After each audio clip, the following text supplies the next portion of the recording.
কোন হুজুর মানুষ যদি পলিটিক্স করে দেখবেন সাধারণ জনতা পর্যন্ত পেরেশান। কি দরকার ছিল? আমি কি পরিমাণ এই কথা আমার জীবনে শুনতে হয়েছে। আপনার কিসের অভাব ছিল? জনপ্রিয়তার অভাব, না টাকার অভাব, না কিসের অভাব? আপনার অভাবটা ছিল কি? আপনাকে কেন নিজেকে সংকীর্ণ গণ্ডিতে আবদ্ধ করতে হলো? কারণ তারা রাজনীতি বলতেই বোঝে ধান্দা, রাজনীতি বলতেই বোঝে টাকা পয়সা, রাজনীতি বলতেই বোঝে দলাদলি, রাজনীতি বলতেই বোঝে ধান্দাবাজি। এটা যে ইমানি দায়িত্ব, দিনী দায়িত্ব, এটা কয়জন বোঝে? তো যার কারণে অনেক কিছু এমন যেটা উপস্থাপনের গলতির কারণে খারাপ মেসেজ যায়।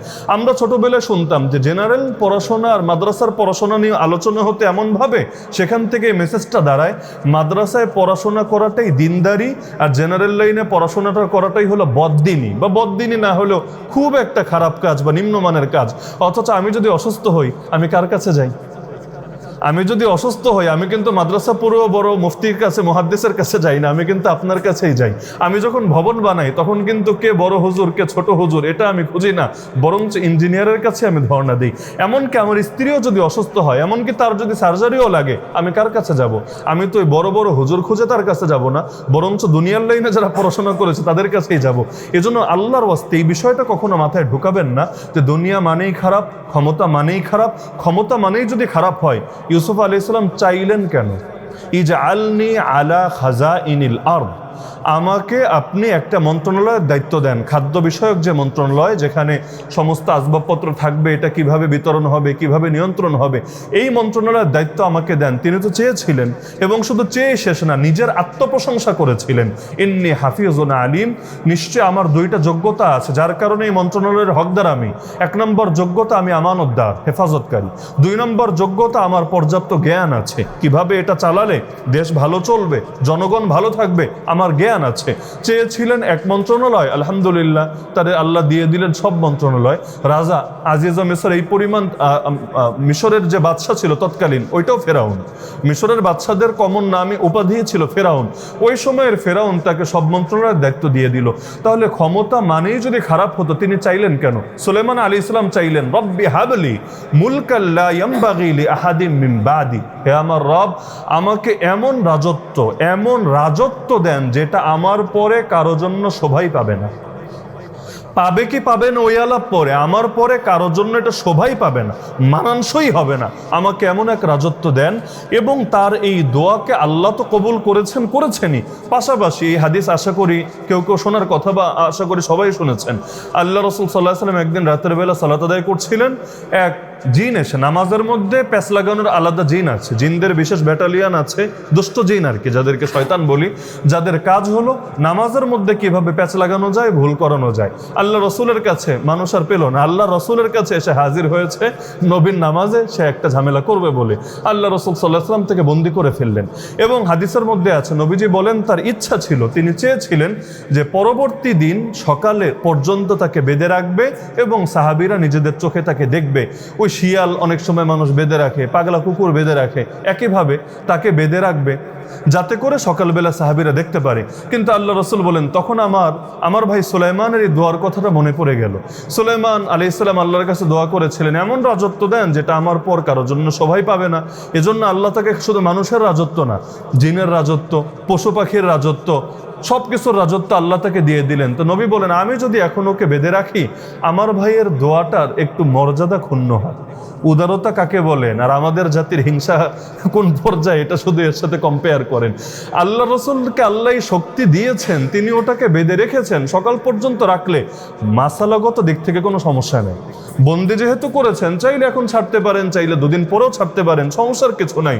কিন্তু আল্লাহ রসুল সাল্লাল্লাহু আলাইহি ওয়াসাল্লাম সেই কবে আরেকজন নবী দোয়া করে গিয়েছেন, ওই নবীর সঙ্গে দুনিয়াতে 2 দিন পর দেখা হবে এমনও না, অথবা তার বর্তমান অনুসারীরা বাকি আছে তারা কষ্ট পাবে এমনও না, কিচ্ছু না। কিন্তু আল্লাহ রসুল বলেন, তার দোয়ার প্রতি সম্মান প্রদর্শনার্থে আমি ওকে ছেড়ে দিলাম, আমি আর ওকে বেঁধে রাখি নাই। তাহলে এই যে নবী সুলাইমান আলাইহিস সালাম রাজত্বের দোয়া করলেন, জায়েজ ছিল না? না জায়েজ ছিল। এমনকি সূরা ফুরকান, কোরআনে একটা সূরা আছে সূরা ফুরকান, আবার কোরআনের আরেকটা নামও আছে ফুরকান। কোরআনের 5টা নাম আছে, এর মধ্যে কোরআন সবচাইতে প্রসিদ্ধ নাম, এরপর দ্বিতীয় নামই হলো ফুরকান, আল ফুরকানুল হাকিম আমরা বলি অনেক সময়। তো এই সূরা ফুরকানের শেষ রুকুতে আল্লাহ একটা দোয়া শিখিয়েছেন এবং আল্লাহ বলেছেন রহমানের খাঁটি বান্দাদের দোয়া এটা। এই দোয়ার মধ্যে দুইটা অংশ আছে। প্রথম অংশ হলো রব্বানা হাবলানা মিন আজওয়াজিনা ওয়া যুররিয়াতিনা কুররাতা আয়ুন। এর অর্থ তো আমরা কম বেশি সবাই জানি, হে আমাদের রব, আমাদেরকে এমন স্ত্রী এবং এমন সন্তান দান করেন যারা আমাদের জন্য চোখের শীতলতা, উর্দুতে বলে আঁখো কি ঠান্ডা, চোখের শীতলতা হবে। এর পরের অংশ ওয়াজআলনা লিল মুত্তাকিনা ইমামা, আমাদেরকে মুত্তাকিদের জন্য ইমাম বানিয়ে দেন। ইমাম মানে সবাই তো জানি আমরা, ইমাম মানে নেতা। হে আল্লাহ, আমাদেরকে মুত্তাকিদের জন্য, এই দোয়া কিন্তু সবাইকে আল্লাহ শিখিয়েছেন, খালি হুজুর জাতি কেন যে আল্লাহর কাছে মসজিদের ইমামতি চাওয়া হচ্ছে এটা কিন্তু না। ওয়াজআলনা লিল মুত্তাকিনা ইমামা, যে আল্লাহ আমাকে আমার ভবিষ্যৎ জীবনে মুয়াজ্জিন বানায়েন না, খাদেম বানায়েন না, আমারে বানাইলে ইমামই বানায়েন, এটা কিন্তু ওই অর্থে না। ওয়াজআলনা লিল মুত্তাকিনা ইমামা, হে আল্লাহ আমাকে মুত্তাকিদের, আর মুত্তাকি কারা? এই মুত্তাকি বললে আমরা অনেক সময় ভাবি মুত্তাকি মানে পীর সাবরা, না। কোরআন খুলেন, সূরা বাকারা পড়া শুরু করেন, যালিকাল কিতাবু লা রাইবা ফি হুদাল লিল মুত্তাকিন আল্লাযীনা ইউমিনুনা বিল গায়ব ওয়া ইউকিমুনাস সালাহ ওয়া মিম্মা রাযাকনাহুম ইউনফিকুন। যারা ঈমান এনেছে, আলহামদুলিল্লাহ আপনারা সকলে ঈমান এনেছেন। যারা সালাত কায়েম করে, আলহামদুলিল্লাহ আপনারা সকলেই সালাত কায়েম করেন। যারা যাকাত আদায় করে, আল্লাহর দেওয়া সম্পদ থেকে আল্লাহর পথে খরচ করে। তাহলে মুমিন মুত্তাকি মানে শুধু পীর সাবরা না, প্রতিটা ঈমানদারি মুত্তাকি, প্রতিটা ঈমানদারি মুত্তাকি। কিভাবে? আলা ইন্না আউলিয়া আল্লাহি লা খাউফুন আলাইহিম ওয়া লা হুম ইয়াহজানুন আল্লাযীনা আমানু ওয়া কানু ইয়াত্তাকুন। আল্লাহ বলেন যারা আল্লাহর বন্ধু তাদের কোনো ভয় নাই, তারা দুঃখিত হবে না। তারা কারা? তাদের এক নম্বর পরিচয় তারা ঈমান এনেছে, দুই নম্বর পরিচয় তারা আল্লাহকে ভয় করে। তাকওয়ার সর্বনিম্ন স্তর হলো শিরিক এবং কুফর এবং জাহেলিয়াত বর্জন করা। এটা যদি কেউ না করে সে মুসলমানও না, সে মুত্তাকিও না। প্রতিটা মুসলমান সে কুফর বর্জন করেছে, সে শিরিক বর্জন করেছে, সে জাহেলিয়াত বর্জন করেছে, সে মুনাফিকি বর্জন করেছে। প্রতিটা মুসলমান সর্বনিম্ন ক্যাটাগরির মুত্তাকি। দ্বিতীয় স্তরের মুত্তাকি যারা এর পাশাপাশি কবিরা গুনাহ এবং হারাম বর্জন করেছে। তাহলে যারা কবিরা গুনাহ এবং হারাম ছাড়তে পেরেছে, নবী বলেন ইত্তাকিল মাহারিমা তাকুন আবাদান নাস, তুমি হারাম ছেড়ে দাও, তুমি মানুষের মধ্যে সবচাইতে বড় ইবাদতকারী হয়ে যাবা। তাহাজ্জুদ পড়লে সবচাইতে বড় ইবাদতকারী হবে না, সকাল বিকাল 1000 বার করে তাসবিহ টিপলেই সবচাইতে বড় ইবাদতকারী হবে না। তুমি সবগুলো হারাম ছেড়ে দাও, সবগুলো হারাম ছেড়ে দাও, তাকুন আবাদান নাস, নবী গ্যারান্টি দিচ্ছেন তুমি মানুষের মধ্যে সবচাইতে বড় ইবাদতকারী হয়ে যাবা। আর 3 নম্বর ক্যাটাগরির মুত্তাকি হলো, এটাই সর্বোচ্চ স্তর, যারা হারাম তো ছেড়েছে, কবিরা তো ছেড়েছে, যা কিছু মাকরু আছে, যা কিছু আদবহীনতা, আদবের পরিপন্থী আছে, এমনকি আল্লাহর স্মরণ থেকে সামান্য সময়ের জন্য গাফেল থাকা, এইগুলো থেকেও সে নিজেকে বের করে এনেছে। তার ভেতর গাফলতি নাই, তার ভেতর খুশুখুজুহীনতা নাই, তার ভেতরে ইখলাসহীনতা নাই, তার ভেতরে আদব পরিপন্থী কাজ কারবার নাই, সর্বোচ্চ স্তরের মুত্তাকি। তাহলে আমরা সর্বোচ্চটা না হতে পারি, সর্বনিম্নটা তো হয়েছে আলহামদুলিল্লাহ।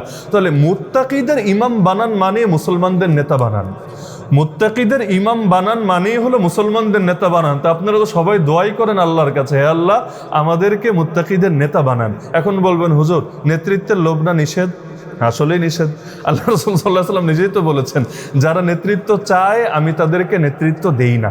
এজন্য আবু যর গিফারি রাদিয়াল্লাহু আনহু প্রখ্যাত সাহাবী, এমন দামি সাহাবী, আল্লাহ রাসূল বলেন আসমান ছায়া দেয় না, মাটি বহন করে না এমন কোনো মানুষকে যে আবু যরের চাইতে বেশি সত্যবাদী এবং বেশি ন্যায়পরায়ণ। এই পরিমাণ ফজিলত যার ব্যাপারে আল্লাহ রাসূল বললেন, সে আবু যর রাদিয়াল্লাহু আনহু নবীকে বললেন, ইয়া রাসূলুল্লাহ আমাকে অমুক এলাকার গভর্নর বানান।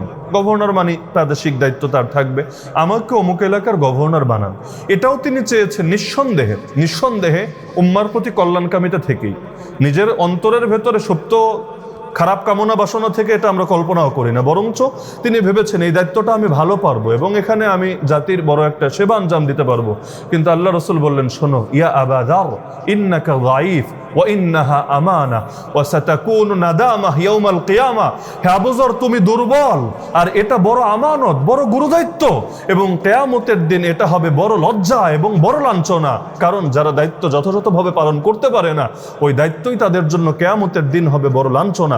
তাহলে তিনি দায়িত্ব চাইলেন, আল্লাহ রাসূল সাল্লাল্লাহু আলাইহি ওয়াসাল্লাম তাকে দিতে না করলেন, অথচ এই দোয়া তো তিনিও করতেন, ওয়াজআলনা লিল মুত্তাকিনা ইমামা। হে আল্লাহ আমাদেরকে মুত্তাকিদের জন্য ইমাম বানিয়ে দেন, নেতা বানিয়ে বানিয়ে দেন। ওই আলোচনায় আমি এখন যাব না, এটা আমাদের প্রাসঙ্গিক না, যে কোন নেতৃত্ব চাওয়া যায়, কোন নেতৃত্ব চাওয়া যায় না, কিভাবে চাওয়া যায়, কিভাবে চাওয়া যায় না, সেটা আমাদের আজকে আলোচনার সাথে যেহেতু প্রাসঙ্গিক না, এজন্য এই বিষয়ে আমরা খুব বেশি যাচ্ছি না। কিন্তু আমি যে প্রসঙ্গে কথা টেনেছিলাম যে ক্ষমতা মানেই খারাপ, দায়িত্ব মানেই খারাপ, সম্পদ মানেই খারাপ, এটা কখনো সহি মেসেজ না।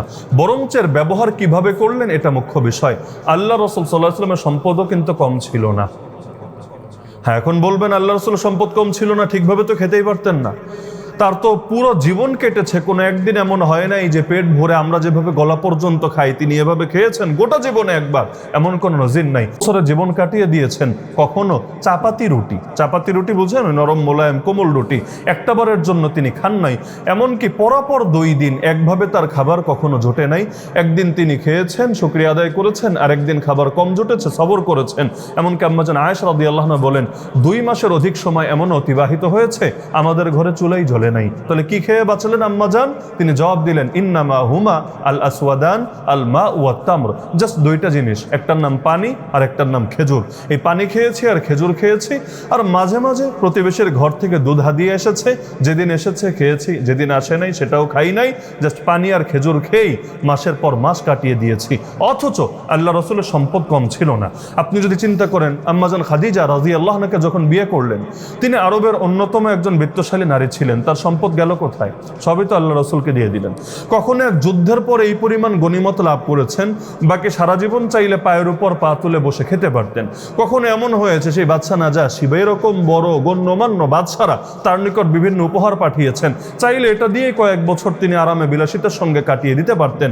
আল্লাহ রাসূলের সম্পদ কম ছিল না, কিন্তু সম্পদ আসতো একদিকে, বের করে দিতেন আর একদিক থেকে, জমিয়ে রাখতেন না। তিনি এটাকে মনে করতেন বোঝা। আল্লাহ রাসূল বলেন মা আলী ওয়ালি দুনিয়া, বড় কঠিন হাদিস, মাথায় গেঁথে রাখতে পারেন। মা আলী ওয়ালি দুনিয়া মা আনা ফি দুনিয়া ইল্লা কারাকিবিন ইস্তাযাল্লা তাহতা শাজারাতিন সুম্মা রাহা ওয়া তারাকাহা। দুনিয়ার সাথে আমার সম্পর্ক কিসের? আমার সাথে দুনিয়ার সম্পর্ক ওই আরোহী ব্যক্তির মতো। আরোহী তো বুঝেন, যারা ঘোড়ার পিঠে চড়ে, উটের পিঠে চড়ে। আমার সাথে দুনিয়ার উদাহরণ ওই আরোহী ব্যক্তির মতো যে পথ চলতে গিয়ে কোনো একটা বৃক্ষের ছায়ায়, কোনো গাছের ছায়ায় আশ্রয় নিয়েছে, সেখানে জাস্ট কিছু সময় সে গাছের ছায়ায় প্রশান্তি অর্জন করবে বলে সুম্মা রাহা, এরপর উঠে চলে গেছে, ও তারাকাহা, সেই জায়গা ছেড়ে চলে গিয়েছে। তো নবীজি এটা দিয়ে কি বোঝাচ্ছেন? যে দুনিয়ার সঙ্গে আমার সম্পর্ক জাস্ট ওইটার মতো। সহজ ভাষায় বললে আমরা বাংলায় 2টা শব্দ বলি, এক হলো প্রিয়জন আর এক হলো প্রয়োজন। কাছাকাছি শব্দ, কিন্তু অর্থে আসমান জমিন পার্থক্য। প্রিয়জন, প্রয়োজন, পার্থক্য কি? প্রিয়জনের সাথে দিল লাগে আর প্রয়োজনের সাথে দিল লাগে না, বরং জাস্ট এটা জরুরতের খাতিরে ব্যবহার হয়ে থাকে। আল্লাহ রাসূলের এই হাদিস থেকে আমি অর্থই বুঝি যে দুনিয়ার সাথে আমার সম্পর্ক প্রয়োজনের সম্পর্ক। কারণ পথিক পথ চলতে গেলে ক্লান্ত হবেই, এবং ক্লান্ত হলে তার বিশ্রাম লাগবেই। আল্লাহ রাসূল এই হাদিস দিয়ে এটাই বুঝালেন যে দুনিয়ার সাথে আমার বিশাল পথ চলতে হবে আমাকে। মানুষের জীবন আমরা বলি ছোট, কিভাবে ছোট? আমার বুঝে ধরে না। মানুষের জীবন ছোট না, বিশাল বড়। বলবেন কিভাবে? আমাদের জীবন সেদিন শুরু হয় নাই যেদিন মায়ের পেট থেকে পৃথিবীতে আমরা কদম রেখেছিলাম, বরং আমাদের জীবন শুরু হয়েছে সেদিন যেদিন আব্বা আদম আলাইহিস সালামের পিঠ থেকে রূহের জগতে আল্লাহ আমাদেরকে বের করেছেন। এরপর ডাইরেক্ট আল্লাহ আমাদের সঙ্গে কথাও বলেছেন। আলহামদুলিল্লাহ, আমরা সেই সৌভাগ্যবান মানুষ, সেই সৌভাগ্যবান বান্দা যারা ডাইরেক্ট আল্লাহর সাথে কথা বলেছে, তার প্রশ্নের জবাব দিয়েছে। এবং এই ক্ষেত্রে আমরা কেউ পিছিয়ে না। নেতা হই, কর্মী হই, গরিব হই, ধনী হই, আমরা কেউ পিছিয়ে না। প্রশ্ন করেছেন আল্লাহ আলাস্তু বিরাব্বিকুম, জবাব দিয়েছে আমরা বালা। এমনকি কবরে রাখার পর সেই একই প্রশ্নের পুনরাবৃত্তি, কারণ মাঝখানে অতিবাহিত হয়েছে পরীক্ষা। এই পরীক্ষার আগে আর পরে উত্তর এক থাকে কিনা, জাস্ট এটা মেলানোর জন্যই এত বিশাল এক চ্যাপ্টার আমাদের সামনে। তাহলে সেই যে আমরা আল্লাহর সামনে প্রশ্নোত্তর করলাম, এরপর আল্লাহ আমাদেরকে পাঠালেন। এখানেও কত বড় সৌভাগ্য দেখেন, একদিকে কথা বলে এসেছে আল্লাহর সাথে, আর একদিকে পৃথিবীতে যারাই আছে আমরা আল্লাহর বান্দা, সবাই কিন্তু নবীর বংশধর। সবাই নবীর বংশধর না? আমাদের আদিপিতা নবী, আদিপিতা নবী আব্বা আদম আলাইহিস সালাম, এমনকি নূহ আলাইহিস সালাম আমাদের সকলের পিতা। কারণ তারপরে দুনিয়াতে যত মানুষ এখনো পর্যন্ত টিকে আছে, ওই যে তার যেখানে তিনি সবাইকে উঠিয়েছিলেন, যেটাকে আমরা নৌকা বলি, যদি অনুবাদটা ভুয়া, ওইটা আওয়ামী লীগের জন্য পারফেক্ট অনুবাদ হিসাবে ঠিক আছে। ওরা বিগত আমলে ওই ইসলামিক ফাউন্ডেশন থেকে এমন বইও বের করেছে, যে বই দিয়ে প্রমাণ করা হয়েছে যে কিস্তিয়ে নূহ আলাইহিস ইসলামের নৌকা, ওইটাই আস্তে আস্তে ওদের নৌকা হয়েছে, কোরআন দ্বারা প্রমাণিত দল আর কি। তো এখন ওই অনেকে নৌকা অনুবাদ করে, তবে এটা ভুল অনুবাদ, নৌকা না, নৌকা। নৌকায় আপনি এত কিছু উঠাবেন কিভাবে? এই প্রতিটা প্রাণী, এক একটা বাঘ, হাতি, এক একটা সাইজ কি মাশাআল্লাহ, এই সবগুলো জোড়ায় জোড়ায় একটা নৌকার মধ্যে কিভাবে পসিবল উঠানো? আসলে নৌকা ছিল না, নৌযান বলা যায়। নৌযান ভিন্ন জিনিস। নৌযান মানে নৌপথে চলে যত যান সবই নৌযান। আর জাহাজ যদি বলেন, এটা হলো পারফেক্ট অনুবাদ। কোরআনেও শব্দ হলো সাফিনা। সাফিনা, সাফিনা আপনি ডিকশনারিতে সার্চ করেন, গুগলে সার্চ করেন যে সাফিনা মামা আনা সাফিনা, সাফিনার মিনিং কি, দেখবেন এটাই আসবে। সাফিনা মানে হলো জাহাজ, বড় জাহাজ ছিল। আর নৌকা বানালে জাতীয়ত অবাকও হতো না, একটা মানুষ নৌকা বানাতেই পারে, তার অবাক এজন্যই হয়েছিল, সুবহানাল্লাহ, এত বিশাল জাহাজ তিনি তৈরি করছেন। তাহলে এই যে নূহ আলাইহিস ইসলামের পরে যত মানুষ আছে, সবাই কিন্তু সেই নৌযান থেকে পরবর্তীতে তার সন্তানরা যারা বেঁচে ছিল তাদের বংশ থেকে আছে। তাহলে নূহ আলাইহিস ইসলাম আমাদের পিতা, আবার আব্বা আদম আলাইহিস সালাম আমাদের পিতা, আর মিল্লাত আবিকুম ইব্রাহিম, আমাদের জাতির পিতা ইব্রাহিম আলাইহিস সালাম। বিগত সময় একটা স্লোগান দেওয়া হতো, আমার ভালোই লাগতো, জাতির পিতা ইব্রাহিম, এরপর একজনের নাম বলে ঘোড়ার ডিম। আমার কাছে স্লোগানটা ভালোই লাগতো। তো এখন যাই হোক, নবীর বংশধর, একদিকে আল্লাহর সাথে কথা বলে এসেছি, আরেকদিকে আল্লাহ নবীর বংশধর আমাদের পাঠিয়েছেন, এবং প্রত্যেকের ভেতরে একটা ফিতরাত দিয়ে দিয়েছেন। ফিতরাতাল্লাহ আল্লাতী ফাতারান নাস আলাইহা, এমন এক ফিতরাত যেটা স্বভাবজাতভাবেই আল্লাহকে চেনে, স্বভাবজাতভাবেই আল্লাহকে চেনে, চিনাতে হয় না। মানে ন্যাচারাল ওয়েই হলো আমরা ইমানদার, আর বাকি যা কিছু আছে এগুলো হলো কৃত্রিম। এজন্য আল্লাহ রাসূল সাল্লাল্লাহু আলাইহি ওয়াসাল্লাম বলেন, প্রতিটা নবজাতক শিশু ফিতরাতের উপর জন্মগ্রহণ করে। সহজ অনুবাদ করতে পারি, সত্য গ্রহণের স্বভাবজাত যোগ্যতার উপরেই জন্মগ্রহণ করে। এরপর তার বাবা মা তাকে ইহুদি বানায়, খ্রিস্টান বানায়, মাজুসি, জরাথুস্র বা আগুন পূজারী বানায়। তার মানে এগুলো সব পরে হয়, আর জন্মগতভাবে ন্যাচারালভাবে প্রত্যেকে ইমানের উপরে, তাওহীদের উপরে, ফিতরতের উপরে জন্মগ্রহণ করে। এজন্য ইমাম আবু হানিফা রাহমাতুল্লাহ একটা ফতোয়া আছে, প্রসিদ্ধ ফতোয়া, যে কেউ যদি এমন কোনো বিরান ভূমিতে থাকে যেখানে তার নিকট দাওয়াত পৌঁছে নাই, পৌঁছানোর মতো কেউ নাই, মনে করেন একটা বিমান ক্র্যাশ করেছে, সব মারা গিয়েছে, ছোট একটা বাচ্চা যে কোনোভাবে বেঁচে গেছে, কিন্তু এমন এক জঙ্গলে সেখানে আর মানুষ কেউ গিয়ে পৌঁছে নাই, সেখানে ওই প্রাণীর সাথেই সে বড় হয়েছে, উদাহরণ হিসাবে। এই যে মানুষটা, এখন তাকে প্রশ্ন করা হলো যে তার উপর তাহলে ঈমান আনা ফরজ কিনা, কারণ তার নিকট তো নবীর দাওয়াত পৌঁছে নাই এবং বাহ্যিকভাবে পৌঁছার কোনো সম্ভাবনাও নাই। তাহলে সে তো চাইলেও কোরআন পড়তে পারবে না, সে তো চাইলেও ইসলামের বিধি বিধান বা শাখাগত বিধান সম্পর্কে অবগত হতে পারবে না, সে হয়তো ভাষাও জানে না। তাহলে তার জন্য ঈমান কি মোটেও অপরিহার্য না? তখন তিনি জবাব দিয়েছিলেন, তার জন্য একটা জিনিস অপরিহার্য, সেটা করলে সে মুক্তি পাবে, সেটা হলো রবকে এক বলে মেনে নেওয়া। ব্যাস, রবকে এক বলে মেনে নেওয়া। তো তাকে জিজ্ঞেস করা হলো, কেন, কিসের ভিত্তিতে সে রব মানবে? তাকে তো কেউ শেখায় নাই লা ইলাহা ইল্লাল্লাহ। তিনি বলেছিলেন, এই যে আকল এবং ফিতরাত, আকল এবং ফিতরাত, আল্লাহ প্রত্যেকের ভেতর আকল দিয়েছেন। এজন্য ইব্রাহিম আলাইহিস সালামের জীবনী পড়েন, ওই যে তারা দেখলেন, তারপর সূর্য, চাঁদ দেখলেন, এরপর সূর্য দেখলেন। সূর্যকে দেখে তো বলেছিলেন, হাদা রাব্বি হাদা আকবার, এটা আমার রব, কারণ এটা সবচাইতে বড়। প্রথমে বলেছিলেন নক্ষত্রকে, এরপর বলেছিলেন চাঁদকে, সর্বশেষ বললেন সূর্যকে।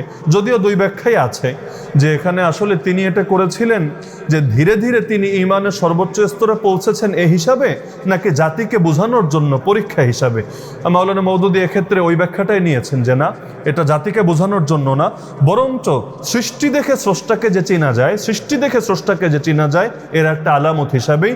এবং তিনি এটাও বুঝিয়েছেন যে নবীরা নবুয়ত প্রাপ্তির আগেই আল্লাহ তাদেরকে সৃষ্টি প্রদত্ত যে যোগ্যতা রেখেছেন, এর মাধ্যমেই তারা আল্লাহর পরিচয় লাভ করেন এবং তার অন্যদের থেকে ডিফারেন্ট হয়ে থাকেন। তো এখন এই যে যেই প্রসঙ্গে কথাটা বলছিলাম, যে আমাদের সূচনা সেদিন না যেদিন মায়ের পেট থেকে দুনিয়াতে এসেছিলাম, আমাদের সূচনা সেদিন যেদিন আব্বা আদমের পিঠ থেকে আল্লাহ আমাদেরকে বের করেছিলেন। আর আমাদের সমাপ্তি কোন দিন? আমরা তো ভাবি মরে গেলেই তো শেষ, না, মরে গেলে শেষ কে বলেছে? তাহলে তো ইন্তেকাল শব্দই বলতাম না। ইন্তেকাল, ইন্তেকাল আরবিতে ইন্তেকাল মানে হলো এক জায়গা থেকে আরেক জায়গায় স্থানান্তরিত হওয়া।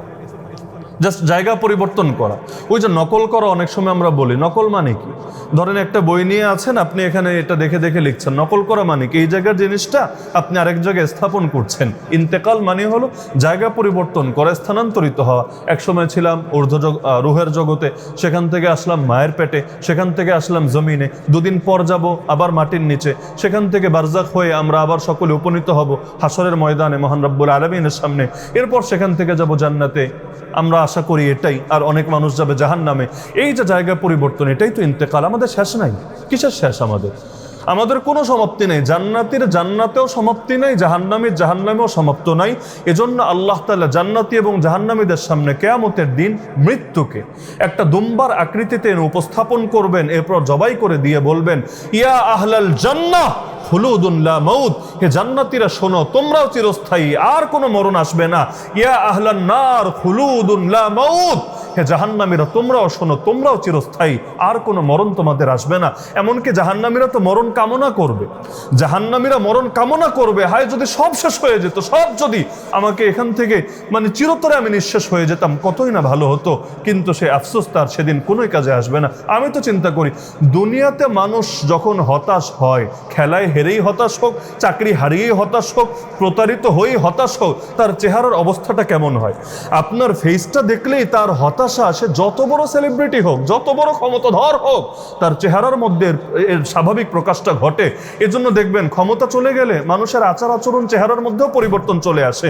আমরা তো বহুদিন ধরে আপাজানরে দেখি না, বাস্তবে বহুদিন ধরে আমরা তার ছবি ভিডিও কিছুই দেখি না। এখন যদি আপার কোনো ছবি দেখা যেত, তাহলে চেহারা দেখেই বোঝা যেত যে তার ভেতরে হতাশা আছে, ব্যর্থতার ছাপ আছে। এটা দুনিয়াতে স্বাভাবিক। আমি চিন্তা করি, আরে দুনিয়ার ব্যর্থতা আর কিসের ব্যর্থতা? আর দুনিয়ার ব্যর্থতাও এমন, অনেক সময় এখান থেকে এর চাইতে ভালো করে কামব্যাক করা যায়। কিন্তু ব্যর্থতা যদি এমন হয় যে ধরে জাহান্নামে ফেলে দেওয়া হচ্ছে, ব্যর্থতা যদি এমন হয় পুলসিরাত থেকে কেটে টুকরা টুকরা হয়ে নিচে পড়ে যাচ্ছে, ব্যর্থতা যদি এমন হয় সেদিন তার জন্য নবী সুপারিশ করছে না, ফেরেশতারাও তার পক্ষে কথা বলছে না, হাউজে কাউসারের কাছে যাচ্ছে, সেখান থেকেও তাকে তাড়িয়ে দেওয়া হচ্ছে। কারণ সেখানে এমন বহুত মানুষও যাবে, সহিহ বুখারীতে হাদিস আছে, যাদের ব্যাপারে প্রথমে নবী আগ্রহী হবেন, তাদের মুখে হাউজে কাউসারের পানি তুলে দিবেন, কিন্তু আল্লাহ রাব্বুল আলামিন নিষেধ করে দিবেন, খবরদার আপনি তাদের মুখে পানি তুলে দিতে পারবেন না। কেন? কারণ তারা এমন কিছু মানুষ যারা আপনার পরে আপনার দ্বীনকে বিকৃত করে ফেলেছে। তখন নবীও বলবেন, সুহকান সুহকান লিমান গায়্যারা বাদি, আমার পরে যারা আমার রেখে যাওয়া দ্বীনকে বিকৃত করেছে, দূর হও, তোমরা দূর হয়ে যাও। তাহলে এই রকম পরিণতি যারা বরণ করবে, তাদের চেহারার অবস্থাটা কেমন হবে, তাদের আফসোসের অবস্থাটা কেমন হবে, তাদের ব্যর্থতা কেমন হবে? আরে দুনিয়ায় রাজত্ব পেলেই কি না পেলেই কি, দুনিয়ায় সম্পদ পেলেই কি না পেলেই কি, দুনিয়ায় নেতৃত্ব লাভ করলেই কি আর না করলেই কি? আরে দুনিয়া তো কেটেই যাবে। পেটে যদি ক্ষুধার জ্বালায় পাথর বাঁধতে হয়, তাও সমস্যা কি? যদি এমন হয় মুসাব বিন উমাইরের মতো একটা কাফনের কাপড় জুটছে না, তাও সমস্যা কি? যদি এমন হয় সুমাইয়া রাদিয়াল্লাহু আনহার মতো বিজয় দেখে যাওয়ার তৌফিক হচ্ছে না, তাতেই বা সমস্যা কি? যদি এমন হয় বেলালে হাবশির মতো হাটে বাজারে ধরে বিক্রি করা হচ্ছে, তাতেই বা সমস্যা কি? যদি এমন হয় উহুদের যুদ্ধে সেখানে নির্মমভাবে শাহাদাত বরণ করতে হচ্ছে, তাতেই বা সমস্যা কি? যদি এমন হয় কারবালার প্রান্তর রক্তে রঞ্জিত হচ্ছে, তাতেই বা সমস্যা কি? দুনিয়াতে এক সময় কেটেই যাবে, এই চ্যাপ্টার তো এক সময় খতম হবেই হবে। কিন্তু ফামান যুহযিহা আনিন নার ওয়া উদখিলাল জান্নাতা ফাকাদ ফাজ, আল্লাহ বলে দিচ্ছেন, আরে জাহান্নাম থেকে যাকে বাঁচানো হবে, জান্নাতে যাকে প্রবেশ করানো হবে, সেই না একমাত্র কামিয়াব হয়েছে, সেই না সফল হয়েছে। দুনিয়ার সফলতা তো কোনো সফলতাই না। যত বড় আলেম হোক, যত বড় কারি হোক, যত বড় সম্পদশালী হোক, যত বড় নেতা হোক, দুনিয়া দেখে ভাই কাউকে সফল হিসাবে বিবেচনা করার কোনো সুযোগই রাখা হয় নাই। আসল সফলতা যেদিন আমাকে জান্নাতের সুসংবাদ দেওয়া হবে, আসল সফলতা যেদিন মিজানে আমার নেকের পাল্লা ভারী হবে, আসল সফলতা যেদিন মানুষ নিজেদের ঘামের ভেতর হাবুডুবু খাবে আর সে আজিমের নিচে ছায়া মিলবে, আসল সফলতা যেদিন মুহাম্মদ আরবি সাল্লাল্লাহু আলাইহি ওয়াসাল্লাম আমাদের জন্য সুপারিশ করবে, আসল সফলতা যেদিন বিজলির গতিতে অথবা এর চাইতে কম হলেও যে কোনো গতিতে পুলসিরাত অতিক্রম করে জান্নাত দিয়ে প্রবেশ করার সুযোগ হবে, আর ফেরেশতারা নিজেরা সালাম দিবে, সালামুন আলাইকুম বিমা সাবারতুম, দুনিয়াতে যে সবরের পরিচয় তোমরা দিয়েছো, এর বিনিময়ে তোমাদের উপর শান্তি বর্ষিত হোক, সালাম তোমাদের উপরে বর্ষিত হোক। সেটাই তো হবে আমাদের জন্য আসল সফলতা।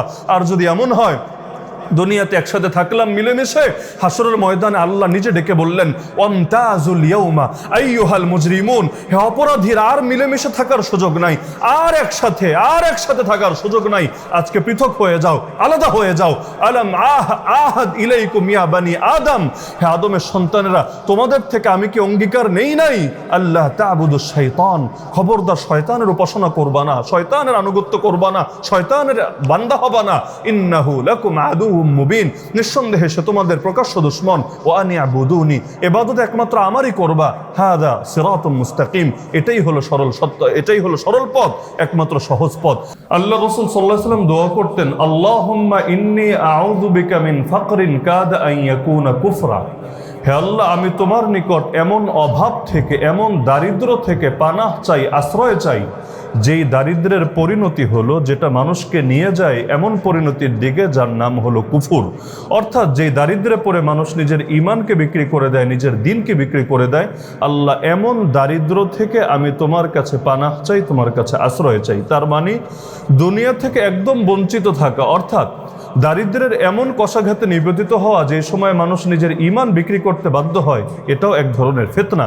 কিন্তু এটা যত বড় ফিতনা, এর চাইতে আরো বড় ফিতনা হলো, আল্লাহ রাসূল সাল্লাল্লাহু আলাইহি ওয়াসাল্লাম বলেন, ফাওয়াল্লাহি মাল ফাকরা আখশা আলাইকুম, আল্লাহর কসম করে বলছি, আমি তোমাদের ব্যাপারে অভাব নিয়ে খুব বেশি শঙ্কা বোধ করি না, ওয়ালাকিন আখশা আন তুবসাতা আলাইকুমুদ দুনিয়া, আমার ভয় হলো, আমার শঙ্কা হলো, এই দুনিয়ার প্রাচুর্য তোমাদের সামনে খুলে দেওয়া হবে, ফাতানাফাসু কামা তানাফাসুহা, তখন এই দুনিয়ার প্রতিযোগিতায় তোমরা এমন ভাবে মেতে উঠবা যেভাবে পূর্বের জাতিগুলো মেতে উঠেছিল, ফাতুহলিকাকুম কামা আহলাকাতহুম, এরপর সেই দুনিয়ার প্রতিযোগিতাই তোমাদেরকে ধ্বংস করে দেবে যেভাবে পূর্ববর্তী জাতিদেরকে ধ্বংস করে দিয়েছিল। তার মানে আল্লাহ রাসূল এখানে ভয় করছেন উম্মতের ব্যাপারে অভাব নিয়ে না, বরঞ্চ এই দুনিয়ার দরজা খুলে যাবে এবং পরবর্তীতে তারা ধীরে ধীরে আল্লাহর থেকে দূরে সরতে থাকবে। কারণ অতীতের জাতিগুলো যখন সম্পদের প্রাচুর্যের অধিকারী হয়েছিল, ধীরে ধীরে আল্লাহর থেকে দূরে সরে গিয়েছিল, এই ভয় আল্লাহ রাসূল সাল্লাল্লাহু আলাইহি ওয়াসাল্লাম পেয়েছিলেন। এমনকি আপনি সাহাবী আবু হুরায়রা রাদিয়াল্লাহু আনহু ইতিহাসে যদি পড়েন, দেখবেন এক সময় তিনি কান্না করছিলেন এ কথা বলে, এবং সাহাবীদের মধ্যে তিনি শুধু একমাত্র না, বহু সাহাবী এমন ছিলেন যারা আল্লাহ রাসূল সাল্লাল্লাহু আলাইহি ওয়াসাল্লামের সেই প্রথম দিকে যারা কোরবানি দিয়েছিলেন তার যে সঙ্গীগুলো, তাদের কথা স্মরণ করতেন এবং কাঁদতেন। যেমন আবু হুরায়রা রাদিয়াল্লাহু আনহু অনেক সাহাবীর ব্যাপারে পাওয়া যায়, তারা একজনকে নিয়ে বেশি আফসোস করতেন, যার নাম মুসআব বিন উমাইর রাদিয়াল্লাহু আনহু। ইসলাম গ্রহণের আগে আরবের তরুণদের ভেতরে যার মতো বেশি বিলাসিতা প্রিয় দ্বিতীয় কেউ ছিল না, একদম বেনজির। তিনি যে কাপড় ব্যবহার করতেন, যে বাহন ব্যবহার করতেন, যে পারফিউম ব্যবহার করতেন, তৎকালীন সময়ে সেটা ছিল সবচাইতে উৎকৃষ্ট, সবচাইতে মূল্যবান। কিন্তু ইসলাম গ্রহণের পরে তাকে এমন পরিণতির শিকার হতে হয়েছে, কখনো ছালার বস্তা দ্বারা তৈরিকৃত সেই কাপড় পরেও দিন কাটাতে হয়েছে। সর্বশেষ উহুদ যুদ্ধে যখন শহীদ হয়েছেন, তখন আস্ত কাফনের কাপড় একটা উপহার দেওয়া যায় নাই, বরঞ্চ সেই রক্তমাখা কাপড়ে যখন দাফন করার প্রসঙ্গ আসলো, আল্লাহ রসুলকে সাহাবীরা বললেন, ইয়া রাসূলুল্লাহ, কাপড় তো এতটা সংকীর্ণ, মাথা ঢাকলে পা খুলে যায়, পা ঢাকলে মাথা খুলে যায়। আল্লাহ রসুল আফসোস করে বললেন, তাহলে তোমরা আমার সাহাবী মুসাবের মাথাটাই ঢেকে দাও এবং তার পায়ের উপর ইদখির নামক বিশেষ ঘাস তোমরা বিছিয়ে দাও। অথচ আল্লাহ রসুলের চেহারার সঙ্গে অনেক বেশি সামঞ্জস্যপূর্ণ ছিল যার চেহারা, তার নামে মুসআব বিন উমাইর রাদিয়াল্লাহু আনহু। তাহলে এই পরিমাণ কষ্ট করেছেন। পরবর্তীতে অনেক সাহাবী আফসোস করতেন যে আমাদের ভাই মুসআব তার পুরো প্রতিদানই আল্লাহর কাছে বাকি রেখে দিয়েছে, আর আমরা তো দুনিয়ার মধ্যে অনেক কিছু ভোগ করে ফেললাম, ভয় হয় না জানি দুনিয়ার প্রাপ্তিগুলো আমাদের আখিরাতের প্রাপ্তি কমিয়ে দেয়। যেমন আবু হুরায়রা রাদিয়াল্লাহু আনহু আফসোস করতেন যে আমি এখন নাক মুছি যেই রুমাল দিয়ে, সেটাও রেশমের তৈরি রুমাল, কারণ তিনি এক এলাকার গভর্নর হয়েছিলেন পরবর্তীতে।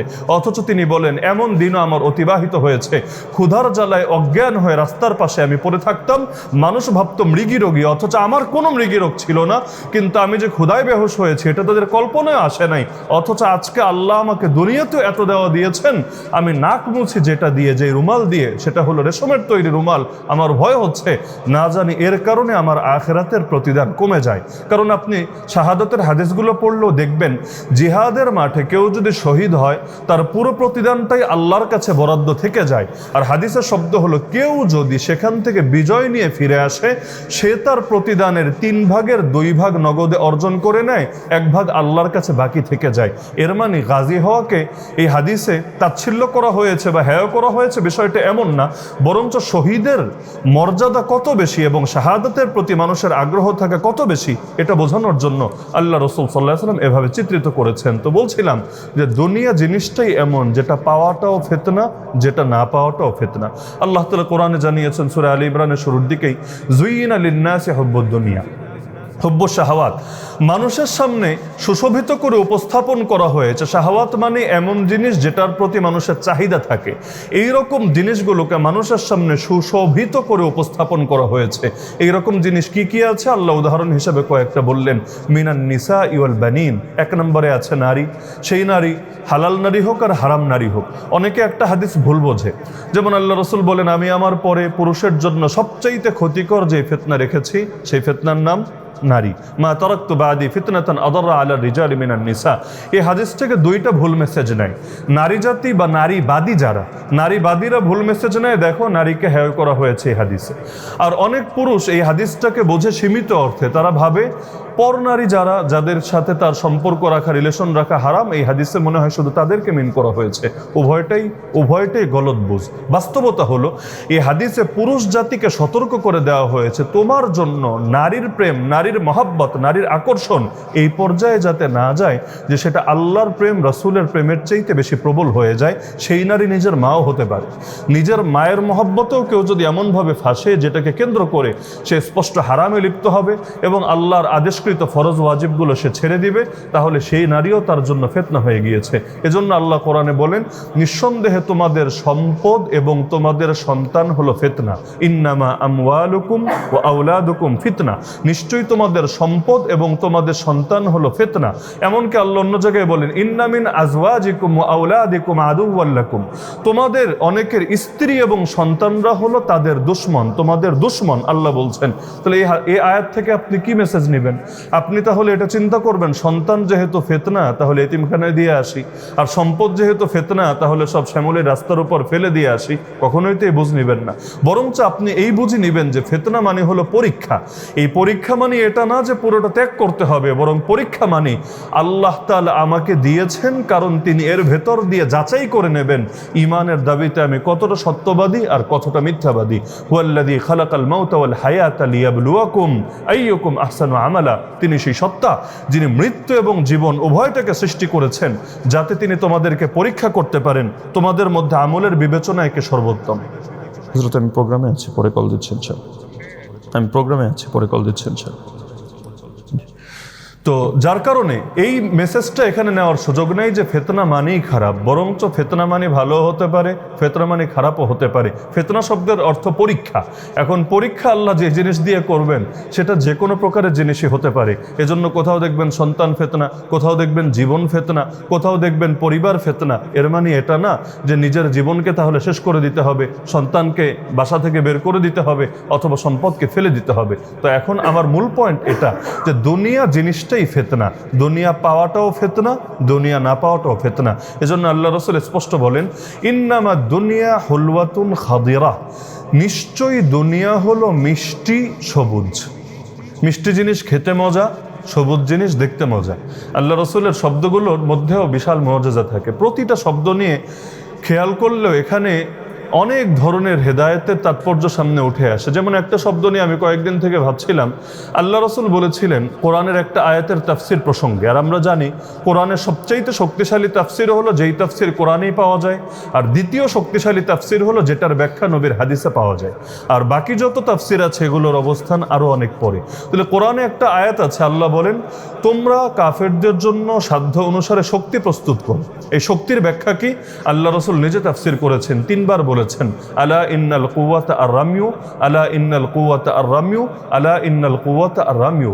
জেনে রেখো শক্তি মানে হলো নিক্ষেপ করা, শক্তি মানে হলো নিক্ষেপ করা, শক্তি মানে হলো নিক্ষেপ করা। এই শব্দটা নিয়ে আমি চিন্তা করলাম যে আল্লাহ রাসূল কথাটা একটু শর্ট করে বললেন, নিক্ষেপ করা। কি নিক্ষেপ করা? পাথর নিক্ষেপ করা?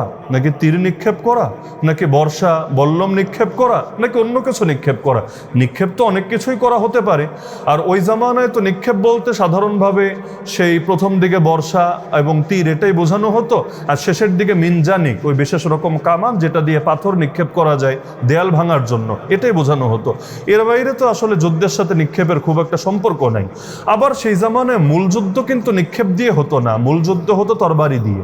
ইসলামের ইতিহাসে সর্বপ্রথম যিনি মুসলমানদের পক্ষে তীর নিক্ষেপ করেছেন তার নাম মাশাআল্লাহ অনেকেই জানেন, সাদ বিন আবি ওয়াক্কাস রাদিয়াল্লাহু আনহু। এবং আমার জানা মতে, আমার জানায় ভুল থাকতে পারে, আমার জানা মতে তিনি একমাত্র সাহাবী নবী নিজে যাকে বলেছেন তোমার জন্য আমি মুহাম্মাদের বাপমা কোরবান হয়ে যাক। আল্লাহ রসুলের জন্য বহু সাহাবীরা বলেছেন, এটা কমন, ফিদাকা আবি ওয়া উম্মি ইয়া রাসূলুল্লাহ, হে আল্লাহ রসুল আপনার জন্য আমার বাবা মা কোরবান হয়ে যাক, এটা স্বাভাবিক। কিন্তু আমার জানা মতে নবীজি নিজে বলেছেন একজন মাত্র সাহাবীকে, ইরমিয়া সাদ ফিদাকা আবি ওয়া উম্মি, হে সাদ তুমি নিক্ষেপ করতে থাকো, নিক্ষেপ করতে থাকো, তুমি সাদের জন্য আমি মুহাম্মাদের বাপ মা কোরবান হয়ে যাক। বাপমা কোরবান হয় এটার উপকর্থে, না হলে যেই সময় নবী বলছেন নবীর বাপও নাই দুনিয়াতে, নবীর মাও নাই দুনিয়াতে, ওই ভুল ধরার এখানে চেষ্টা করে লাভ নাই যে তাহলে বাপমা না থাকলে কোরবান হয় কিভাবে। আরে বাপমা থাকলে কোরবান হয় কিভাবে? বাপমারে সোয়া গলায় ছুরি চালাবে, এটার নাম বাপমা কোরবান হওয়া? এটার উপকর্থে নিজের আবেগ অনুভূতি প্রকাশ করার জন্য। তাহলে ইসলামের ইতিহাসে মূল লড়াইটা তো হতো তলোয়ার দিয়ে, কিন্তু আল্লাহ রসুল শব্দ বললেন নিক্ষেপ করা। এখান থেকে মুআজিজাটা বের হয়। আপনি আজকের যুগে দেখেন না, গোটা যুদ্ধটাই চলে নিক্ষেপ করা দিয়ে, যা কিছু আছে। ওই আরবিতে ওই যখন বুলেট মারে এটাকেও বলে নিক্ষেপ করা, আবার যখন বোমা মারে সেটাও নিক্ষেপ করা, এমনকি যদি ফাইটার চলে যায় উপর দিয়ে সে যেটা ছুড়বে সেটাও নিক্ষেপ করা। তাহলে সব হয়ে গেল নিক্ষেপ করা। এমনকি নিক্ষেপের শক্তি যার যত বেশি, বর্তমান দুনিয়ায় তার পাওয়ারও তত বেশি। কারো যদি এমন হয় অ্যাটম পাওয়ার আছে যে সেটা চাইলে নিক্ষেপ করতে পারে, তাহলে তার ভয়ে তো দুনিয়া এমনি কম্পমান থাকবে। এবং কাফেররাও চায় না কোনো মুসলিম রাষ্ট্র, ইরানি হোক আর পাকিস্তানি হোক, কোনোভাবে এই নিক্ষেপ করা সর্বোচ্চ শক্তির অধিকারী হয়ে যাক। আল্লাহ নবী কি এক শব্দ বললেন, ১৫০০ বছর পরও সেই শব্দ পূরণ হয় না, আলহামদুলিল্লাহ। তাহলে দুনিয়া জিনিসটা এমন যেটা পাওয়াটাও ফিতনা, না পাওয়াটাও ফিতনা। আল্লাহ রসুল বলছে নিঃসন্দেহে দুনিয়া হলো মিষ্টি এবং সবুজ। মিষ্টি জিনিস খেতে মজা, সবুজ জিনিস দেখতে মজা, কিন্তু আল্লাহ রসুল বলছেন ইন্নাল্লাহ মুস্তাখলিফুকুম ফিহা, আল্লাহ তোমাদেরকে এই দুনিয়ায় খলিফা বানিয়েছেন। খলিফার দুইটা অর্থ আছে। ওই সূরা বাকারায় যেখানে খলিফা শব্দটা আছে, ইন্নী জাইলুন ফিল আরদি খলিফা, এখানে অর্থ কিন্তু দুইটাই হয়। বেশি আলোচনায় আমরা একটা বলার কারণে অনেকের মাথা থেকে আরেকটা ব্যাখ্যা ছুটে যায়। আমরা তো এখানে খলিফা বলতে সাধারণভাবে যেটা মিন করি, ওই খেলাফতের আলোচনা করতে গেলেও যেটা আসে যে নিঃসন্দেহে পৃথিবীতে খলিফা বানাতে যাচ্ছি মানুষ, আল্লাহর জমিনে আল্লাহর প্রতিনিধি, এবং তার দায়িত্বই হলো আল্লাহর প্রতিনিধিত্ব বাস্তবায়ন করা। কিন্তু এটা আয়াতের একটা তাফসির, একমাত্র তাফসির না। এই আয়াতের আরেকটা তাফসির হলো খলিফা শব্দের একটা অর্থ হলো স্থলাভিষিক্ত, যে পরে আসে, উত্তরসূরি। বাংলায় আমরা উত্তরসূরি শব্দটাও ব্যবহার করি। তাহলে আল্লাহ তাআলা এখানে খলিফা বলে স্থলাভিষিক্ত বা উত্তরসূরি কেন মিন করছেন? কারণ এই পৃথিবীতে একসময় অবস্থান করত জিনেরা, এবং আমরা জানি ইবলিস নিজেও জিন ছিল। কোরআনে আছে কানা মিনাল জিন ফাফাসাকা আন আমরি রাব্বি, সে ছিল জিন জাতির অন্তর্ভুক্ত, অনন্তর সে রবের নির্দেশকে অমান্য করলো। তাহলে এই দুনিয়ার মধ্যে একসময় জিন ছিল যারা নিজেদের অবাধ্যতার কারণে আল্লাহর পাকড়াওয়ের শিকার হলো। আল্লাহ তাআলা খলিফা বলে মানুষকে বোঝালেন এ কারণে যে এখন জিনের পর এই পৃথিবীতে ওদের উত্তরসূরি হবে, ওদের স্থলাভিষিক্ত হবে মানুষ, যাদের দায়িত্ব হবে ওরা যে অন্যায় করেছে তারা সেটা করবে না, ওরা রবের অবাধ্যতা করেছে, এরা রবের আনুগত্য করবে।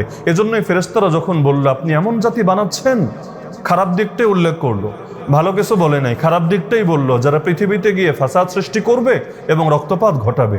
আল্লাহ তাআলা এক বাক্যে বললেন ইন্নী আ'লামু মা লা তা'লামুন, নিশ্চয়ই আমি এমন কিছু জানি যা তোমরা জানো না। তোমরা জানো জাস্ট নেগেটিভটা, কিন্তু আমার কাছে পজিটিভ অনেক দিকও এখানে আছে। এমনকি যেই যেই কারণে তোমরা নেগেটিভটা ভাবছো, এই কারণ দিয়েও অনেক পজিটিভ ব্যাখ্যা বের হবে। কিভাবে? মানুষ রক্তপাত ঘটায় কেন? রাগারাগির কারণে। রাগ এই মাত্রায় চলে যায় একজন আর একজনকে খুন করে ফেলে। মানুষ ফাসাদ ঘটায় কেন? ফিতনা ফাসাদ ঘটায় কেন?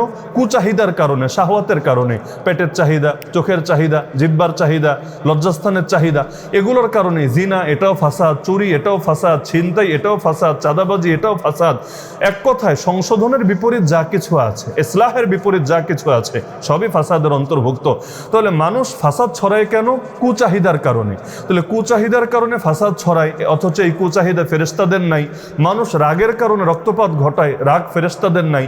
আল্লাহ রাব্বুল আলামিন এগুলো আমাদেরকে দিয়েছেন।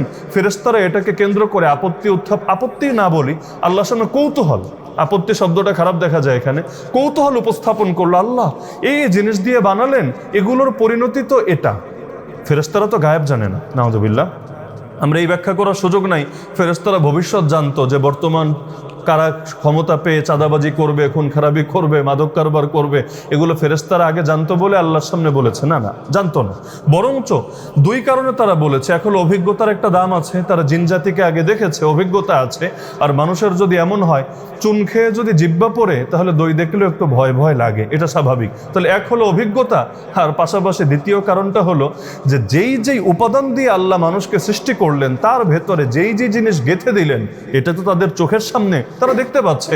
এদের ভেতর শাহওয়াত দেওয়া হয়েছে, এদের ভেতর রাগ দেওয়া হয়েছে, এর পরিণতি তো বড় জঘন্য হবে, রক্তপাত ঘটবে, ফাসাদ সৃষ্টি হবে। আল্লাহ তাআলার বিস্তারিত ব্যাখ্যায় গেলেন না, কারণ সবকিছু ব্যাখ্যা করে বোঝানো উচিত না, এবং এটা সব ক্ষেত্রে খুব ভালো ফলাফলও বয়ে আনে না। এজন্য ছোট বাচ্চা যদি জিজ্ঞেস করে, বাবা লোকে বিয়ে করে কেন, কমন প্রশ্ন বাচ্চাদের, যে মানুষ বিয়ে করে কেন, আপনি এখন সায়েন্স দিয়ে এটা বোঝানোর চেষ্টা করে তো লাভ নাই যে শোন এইটার ফিলোসফি এটা, এই কারণ ওই কারণ, এগুলো হয় না। বরঞ্চ বাবারা, নানারা, দাদারা কি বলে জবাব দেয়, এত পাকনা প্রশ্ন করিস না, বয়স হলে এমনি বুঝবি। তা আল্লাহ রাব্বুল আলামিন ফেরেশতাদের অত ডিটেল ব্যাখ্যায় গেলেন না, বললেন আমি এমন কিছু জানি যা তোমরা জানো না। রাগের কারণে মানুষ শুধু রক্তপাতি ঘটায় না, বরং রাগ আছে বলেই পৃথিবীতে জিহাদের বিধান জারি আছে। মানুষ যখন দেখে আল্লাহকে গালি দিচ্ছে, তার ভেতরে রাগ আসে। মানুষ যখন দেখে কেউ মুসলিম নারীর ইজ্জত হরণ করছে, তার ভেতরে রাগ আসে। মানুষ যখন দেখে কোথাও কোরআনের অপমান হচ্ছে, তার ভেতরে রাগ আসে। মানুষ যখন দেখে কাউকে অন্যায়ভাবে শহীদ করা হচ্ছে, তার ভেতরে রাগ আসে।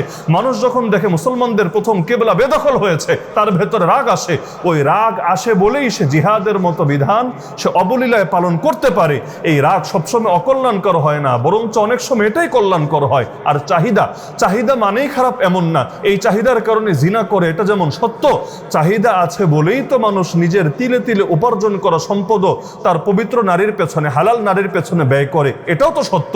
পৃথিবীতে বংশধারাই তো বন্ধ হয়ে যেত, মানুষের এই সৃষ্টি এবং এই পরম্পরাই তো বন্ধ হয়ে যেত যদি তার ভেতরে শাহওয়াত এবং চাহিদা না দেওয়া হতো। তাহলে তারা উপস্থাপন করলেন নেগেটিভ দিক, আমার আল্লাহ উপস্থাপন করলেন তার পজিটিভ দিক।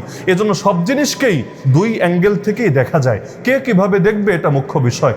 অনেকে আলোচনা করে এমন ভাবে যেখান থেকে মনে হয় যে দুনিয়া জিনিসটাই খারাপ।